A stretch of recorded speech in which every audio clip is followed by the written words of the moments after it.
Hello friends, it is I, and today I have a bunch of just random projects that I just felt like showing off because I got bored, and I just wanted to showcase stuff because I haven't done that in a very, very long time.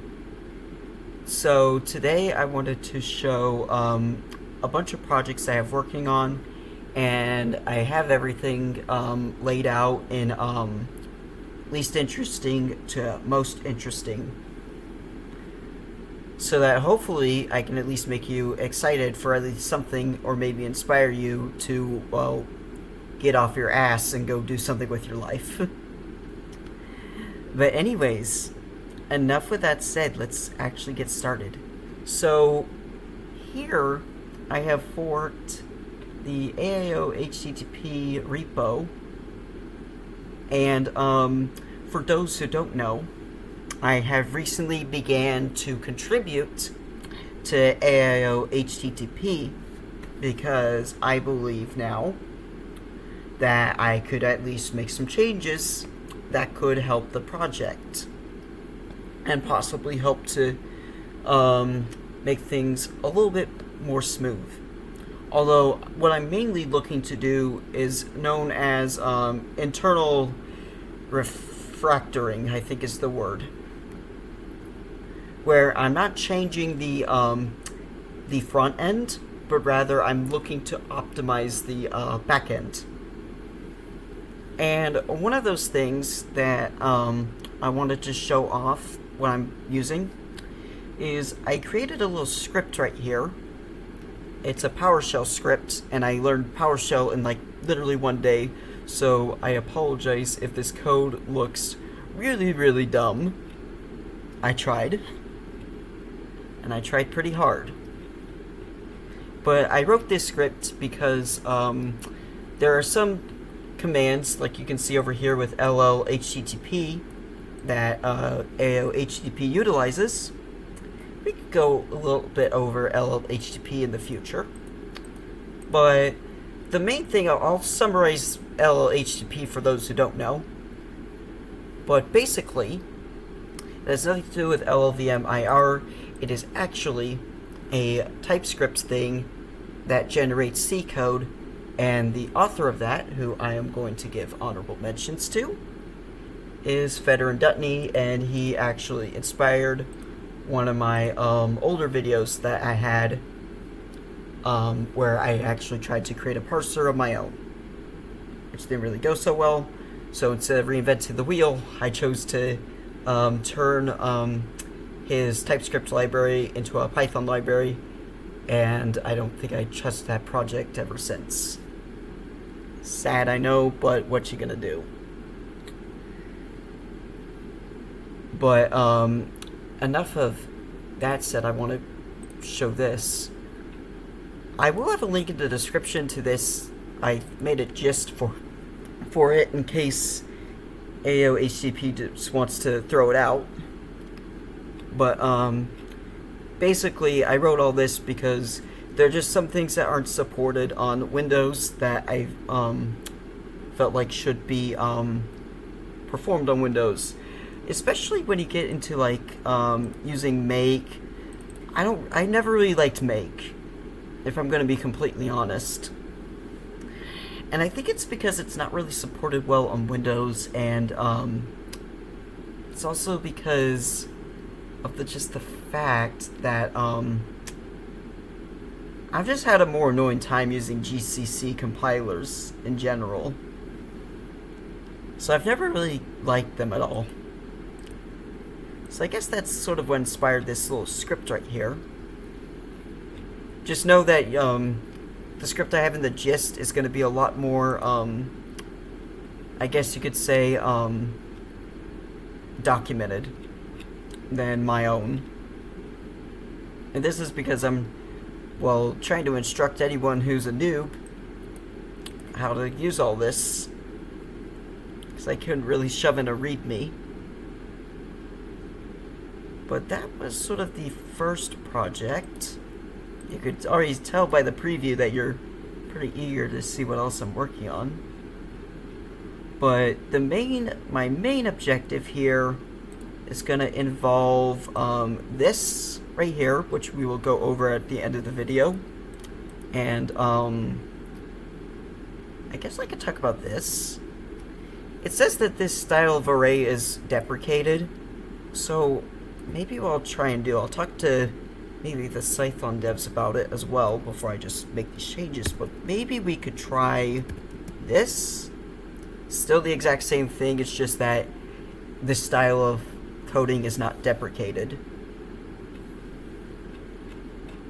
But I guess that's one change we can make later.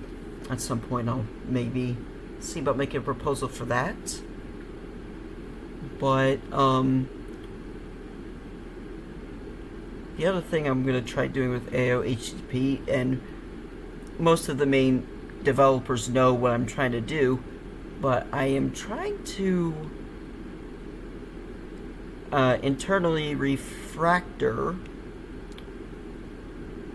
the TraceConfig right here.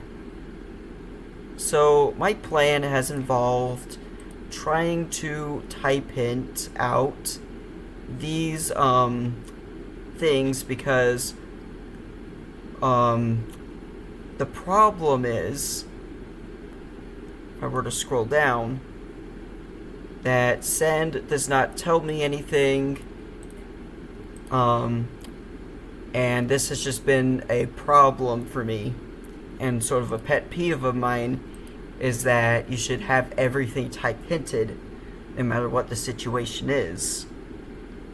So one of my plans involves getting rid of these functions and just having send be the end game. Which leads me to the second project, which involves the revival of a library that I never thought I would be reviving or creating a counter proposal for. Can I just text to make sure I'm recording? Okay, good. Good, we're good. But one of the main things I was thinking of was maybe putting AO callback with TraceConfig. The problem is that the library is young, and according to my friend over here, I can't properly say your name because I don't want to butcher it. But basically, it gave a sort of XZUtils vibe, and that just felt kind of wrong to me. So, yeah, right here. This is what I was looking for. The library exists for only 8 months with just a single star on GitHub, which gives me XZUtils fiasco. And for those who don't know what the XZUtils fiasco was, it involves someone socially engineering the XZUtils library and basically trying to create some naughty malware / backdoors. And honestly, it also leaves, to me, a bitter taste in my mouth. So I came up with a different idea.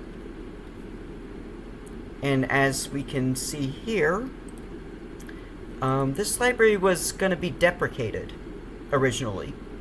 Or that's what we thought. That's what these two contributors over here thought. But then, I guess I spoiled everything by saying that this was merged. But basically what happened was that AO signal has been revived. And now it has been given type hinting right here. Now the good news about this is that well, now it has param spec, which means we can give it a callable type behavior, which means now theoretically you could type hint your types that you want to send off. So thank goodness for that, because I don't know what anybody would have done without that. And theoretically too, you could add wrappers, you could add, in fact I even gave it wrapper functionality. You can thank me for that. But hopefully, when this update comes out, hopefully I'll be able to talk about this more and maybe more in depth. But that was sort of the second thing I wanted to talk about, because now TraceConfig is going to have wrapper-like behaviors, which I hope people would appreciate, because funny enough, Discord PY works the exact same way, where when you're programming a Discord bot, you can use like events and stuff. These callbacks are very, very similar. And now my old library, AO callback, which I didn't really discuss much of, but my original goal was to get it migrated into, because originally AO signal was going to go into the dust. Like, nobody was going to use it anymore, and the contributors were going to warn that it was deprecated. That didn't happen because I stepped in and revived it.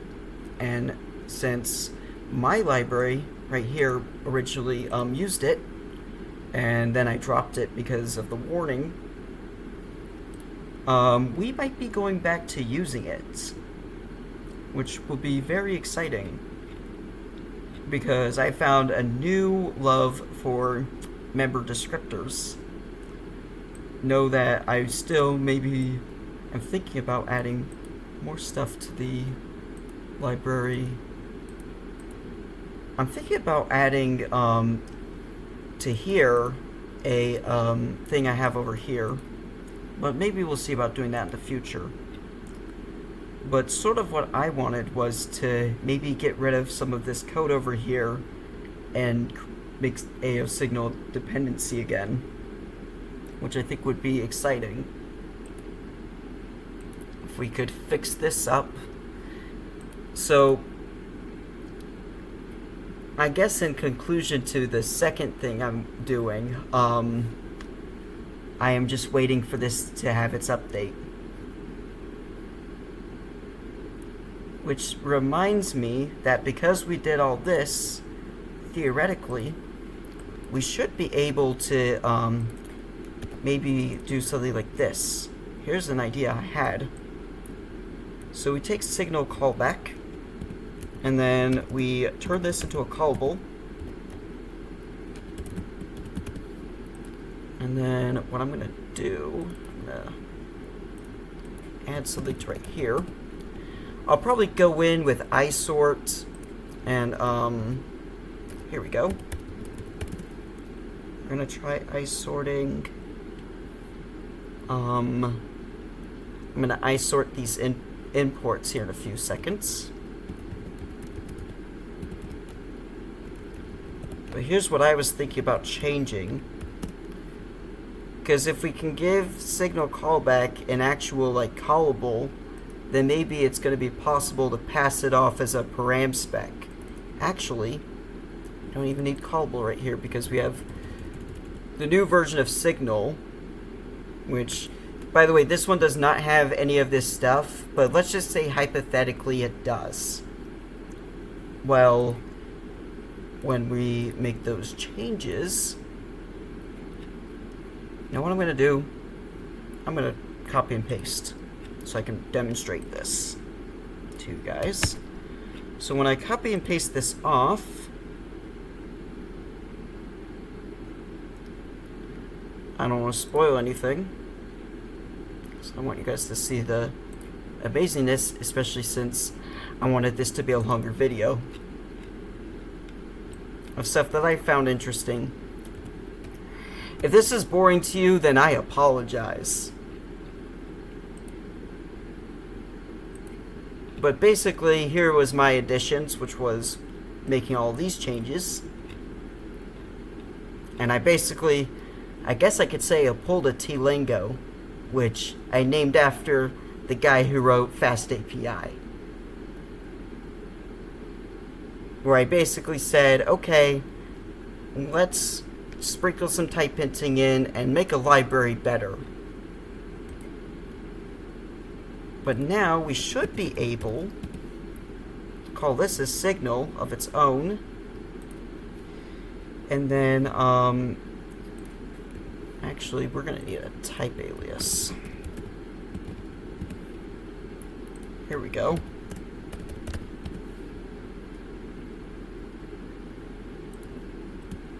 This is a little bit in the works, but this, I'm hoping this will fix things. I am using an older version of VS Code for those who don't know.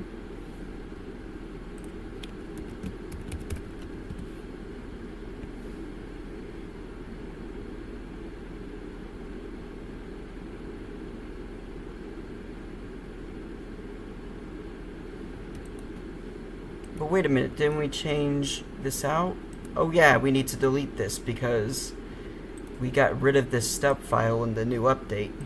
Funny enough, no more stub file. I did that as well.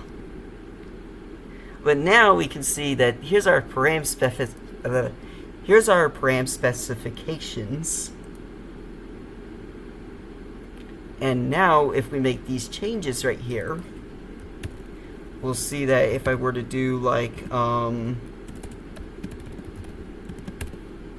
we can see the function required as well as all the types. You're welcome. And now because of those changes, we could go in here and start fixing this. So if I were to say, here's our type hints.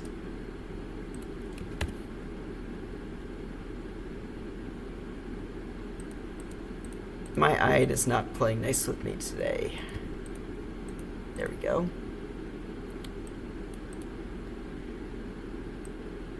But I guess the main takeaway here is that this whole library is about to get an S load of changes.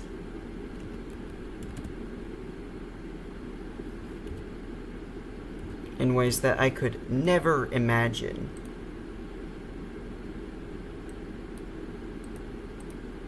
And this is just the start of that, I guess, awakening, you could say. Because, I mean, think about it. You could just have a signal callback right here. And then, oh,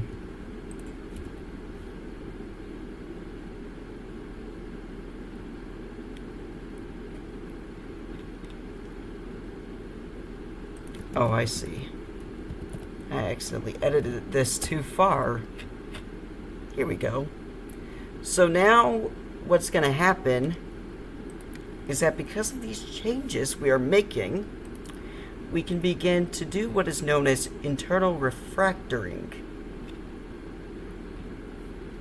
I'm going to check my problems. I'm going to fix all these because I have all the time on my hands I want to make this video. I can make this an hour long if I really wanted to.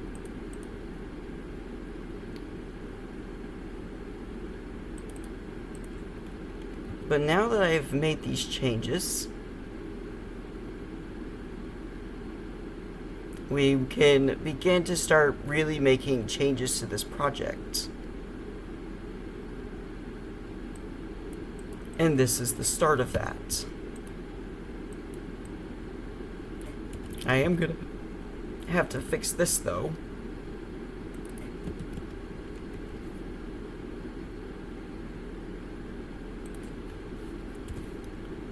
But I would guess we could say in conclusion of my second project, which is going to be fixing all this,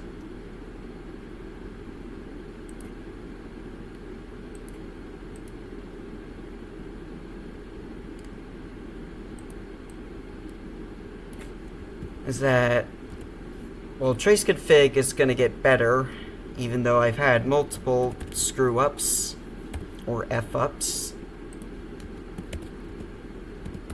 And I'm not even very old. A bunch of these people are old. I'm like I might even be the youngest contributor. I'm trying to think. I'm 22.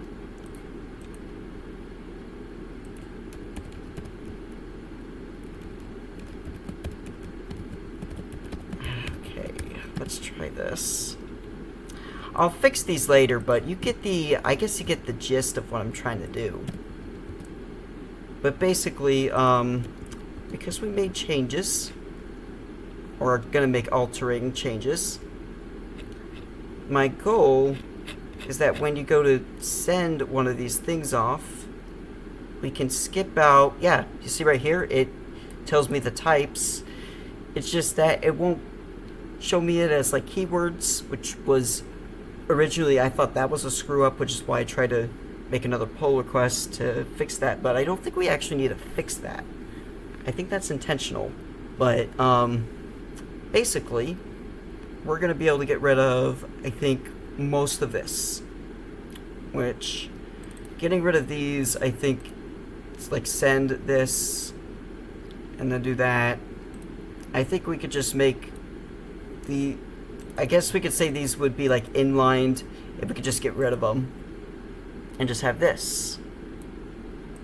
And therefore we are beginning to do internal refactoring and begin to optimize the speed of the code. But anyways, enough said with I guess showcase number 2. I'm going to move on to number 3.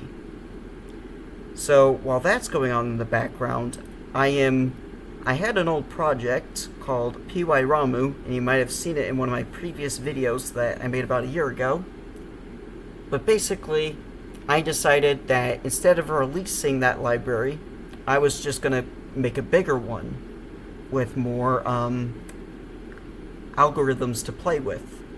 So here, I had begun looking at the random module. This is old code, or maybe the newest version. I think this one's 3.14.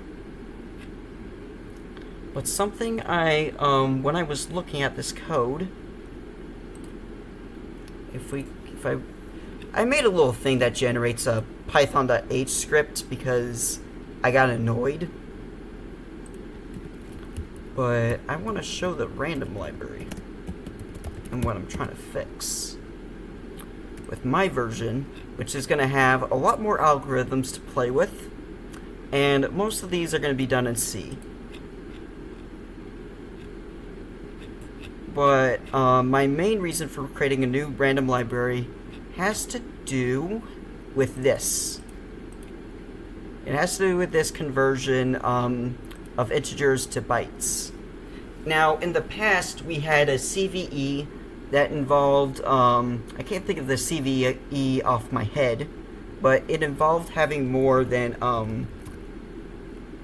4,300 digits, or 4,300 digits, and an attacker could convert those to strings and integers back and forth, thus stalling the server in a little sophisticated DOS attack. What I'm wondering is if I could get rid of this and instead have it generate get rand bits differently and rand bytes. So as we're gonna see right here, I started looking into ways to allocate memory immediately, hold on to it maybe, and release it later. So it would be like cached memory. And an interesting fact about this function in particular is that a maintainer named Tim Peters blesses the use of this function. So I actually am using it, even though it has a little underscore, for any version that does not use the native bytes conversion techniques. Because otherwise I'll just keep using this unless... You know what, I have an idea. I'm going to hold on to this. In my thing over here, I created a catchable array sequence that is basically going to hold on to this memory for as long as possible, in the hopes that it'll prevent a conversion attack. And then, basically, if I go to my header file, I kept most of the stuff that I believe could be inlined over here. But this is where we can do all these byte conversions to prevent the conversion attack that I was referencing earlier. And then I'm going to also make one for 64-bit integers too, so very exciting. And as we can see over here, I've begun taking SMFT, I got TinyMT, which, fun fact about this library is used in the, in Pokemon Generation 6, I believe. And, I guess I just wanted to share that because I thought that was interesting. But I began renaming some of these like objects over here because something I'm planning to do is turn these into direct Python objects so that I don't have to be like, oh yeah, I have to do self.pointer, and I just thought this was annoying. So I decided I'm going to give you a var head. I'm going to turn you into a direct Python object so that I don't have to deal with that. And I think I did the same with SFMT. Yeah, I kept all the main code here that needs to be compiled, including the params, so that a user could just go in and make changes to those. But I gave this the exact same format. And I added my custom word array for allocating memory and releasing it on the dime.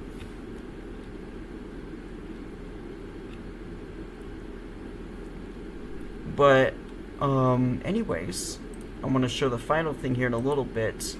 I just got split mix here from Ramu Random, if you all remember when I talked about Ramu Random, which I'm going to be adding here too. But I sort of called it X Random, like extended random libraries, because it's just a bag of different random libraries you could use. And I got the inspiration off NumPy, which originally I was going to add some new random algorithms to NumPy, but one of the contributors of NumPy told me that if you're going to do that, you've got to just make a separate library. So I said, alright, I don't need to use NumPy. We're going to use whatever the heck I want. So that's what I've begun doing, and I am very excited to drop this on GitHub in the future.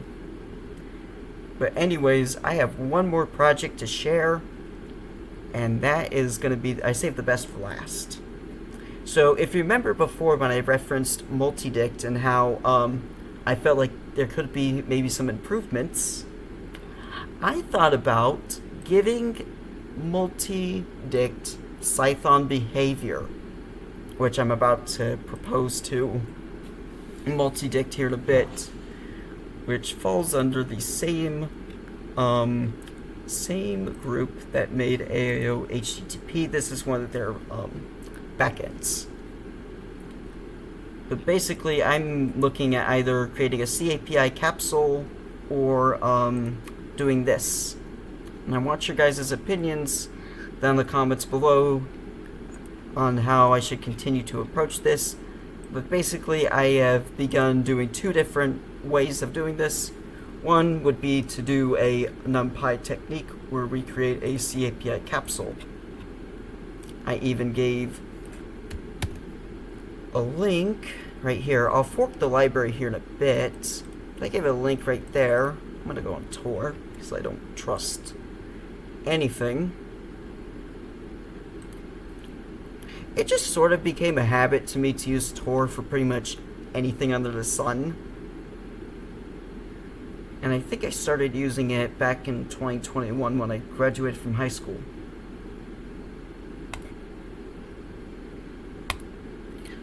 But basically, I'm going to create a CAPI capsule and hopefully maybe try and get it to merge to this, where it could be imported similar to how NumPy works, like an ND array. But anyways, I guess that's it for what I'm showing off. I've sort of ran out of things to talk about. I hope this is exciting. I hope at least one of these projects looks exciting. I hope I explained enough as to what I'm doing. Hopefully we'll see something happen with at least one of these projects. I feel like one of them is going to be successful, if not all of them. But anyways, that is it. I love you all very much. Thanks for sticking around. Be sure to like, share, and subscribe. And I will see you in the next video.